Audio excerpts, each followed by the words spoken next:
Alors bonjour, aujourd'hui on s'est un peu éloigné des Champs-Élysées comme vous pouvez le constater, même et surtout si je vais quand même vous parler d'un autre film du Festival des Champs-Élysées, le festival du cinéma indépendant américain et français. Or, pour cette programmation, ils ont choisi un film qui s'appelle Comme le feu, qui est un film, le 7e film de Philippe Lesage, et qui est un auteur québécois. Alors, québécois, les Québécois parlent français, donc pourquoi ne pas le mettre dans cette catégorie?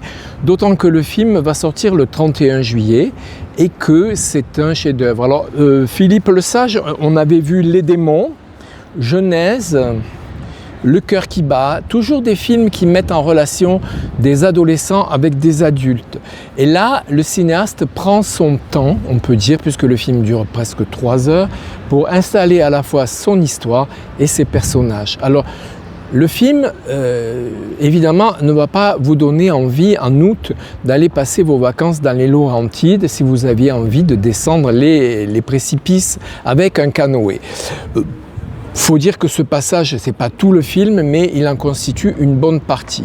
Alors, le cinéaste, donc, je le disais, prend son temps pour installer son histoire. Le film commence comme un film de Dominique Moll. On pense par exemple à Harry, un ami qui vous veut du bien. C'est un très long plan séquence où nous, le spectateur, nous suivons une Mercedes qui est un peu vert kaki, et qui avance, on ne sait où, dans un paysage nord-américain, on ne sait pourquoi, et peu à peu nous entrons dans le véhicule. Et cette scène, évidemment, elle a quelque chose d'Hitchcockien, et déjà, avec la musique lancinante, plus les personnages qu'on voit de dos par la lucarne arrière de la voiture, d'autant que le plan va changer, on va se retrouver face aux 3 personnages qui sont assis sur la banquette arrière, et qui, on le découvrira plus tard, sont le frère, la sœur et un ami,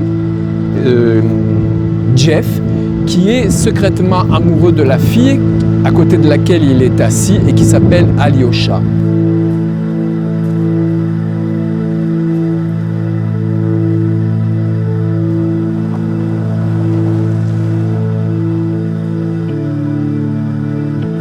On ne sait pas ce que font ces personnages. Il y a quelque chose de très inquiétant, c'est qu'à l'avant, il y a une cage en fer dans laquelle il semblerait qu'il y aurait des lapins. Et les lapins, on va voir dans une séquence tardive que ces lapins vont être écorchés et dégustés. Et on est dans un endroit où les gens passent leur temps à pêcher, à chasser, c'est-à-dire à tuer des animaux. Mais ce n'est pas un film justement sur la protection de la nature, c'est encore un film, je vous avais parlé tout à l'heure, dans un autre entretien donc, de Good One, c'est encore un film sur l'enfermement. Alors là, les Canadiens sont spécialistes de transporter leurs histoires dans des cabanes au Canada, dans des fabriques à sucre. Là, on est dans un chalet magnifique dans lequel on va accéder par un hydravion. Donc déjà, tout est vraiment très inquiétant. Donc, et le pilote de l'hydravion est un grand réalisateur qui s'appelle Blake, et qui est très inquiétant. Et toute la durée du film, on est plongé là-dedans, jusqu'à y compris cette promenade en canot. Donc je ne vais pas vous en dire plus. Les acteurs sont formidables, bien sûr, surtout Blake, le réalisateur, puisqu'il est incarné par Harry Wortalter, qui est absolument génial et qui a eu le César pour son interprétation dans Le procès Goldman de Cédric Kahn.